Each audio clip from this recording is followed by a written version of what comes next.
పడకుండునట్లు జాగ్రత్త పడవలెను. జాగ్రత్తగా చూచుకొనవలెను.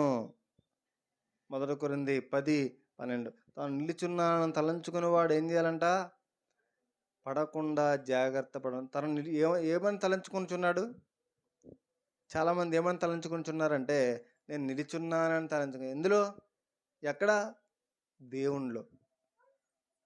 దేవునిలోనే నిలుచున్నాను అనుకుంటున్నారు చాలామంది. అయితే మంచిదే. అయితే నువ్వు పడకుండా జాగ్రత్త పడు. చాలామందికి పడిపోయిన సంగతి కూడా తెలీదు.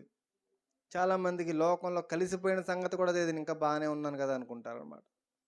అందుకే అంటున్నాడు, నేనింకా పడలేదు కదా అనుకోని, నేనింకా నిలుచుని బాగానే ఉన్నా అనుకోని, దేవుని పని చేస్తూనే ఉంటారు. దేవుని కోసం నేను ఎంతో పని చేస్తున్నాను అనుకుంటూ ఉంటారు.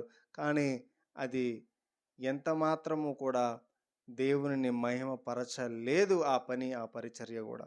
ఎందుకంటే దేవుడు నీతో నిలిచి లేడు.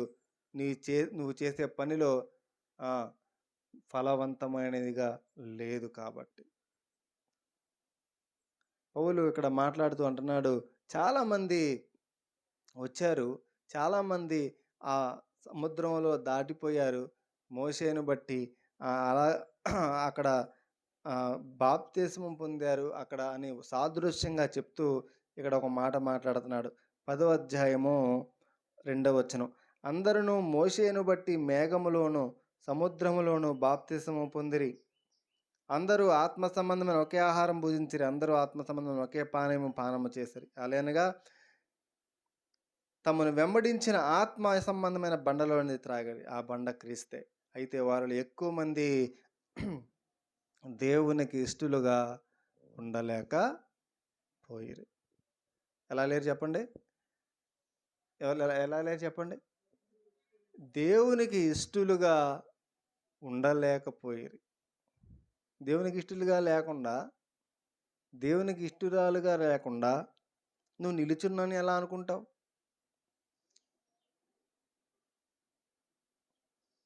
నువ్వు ఆయన నీతో ఉన్నాడని ఎలా అనుకుంటావు?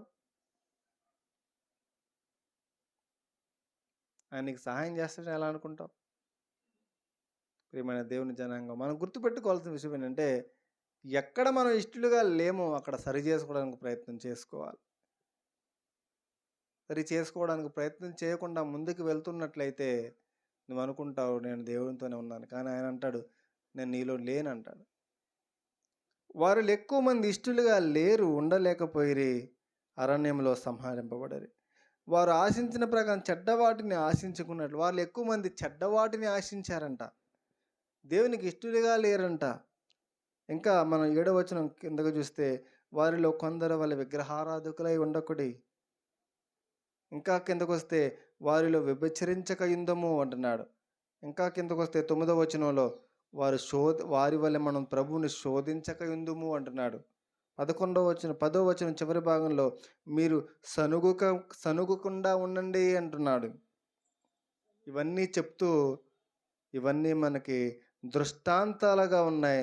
మనకి బుద్ధి కలుగుటకై మనకి ఇవి రాయబడ్డాయి. హల్లెలూయా! ఎందుకు చెప్పండి? నీవు నిలిచి ఉండడానికి. ఎందులో? ఇందులో దేవునిలో. దేవునిలో నిలిచి ఉండడానికి. దేవునిలో నిలిచి ఉండడానికి. నువ్వు ఎక్కడెక్కడో నిలిచి ఉండటం వల్ల ఉపయోగం లేదు. దేవునిలో నిలిచి ఉండు. నీ ద్వారా నువ్వు ఫలిస్తావు.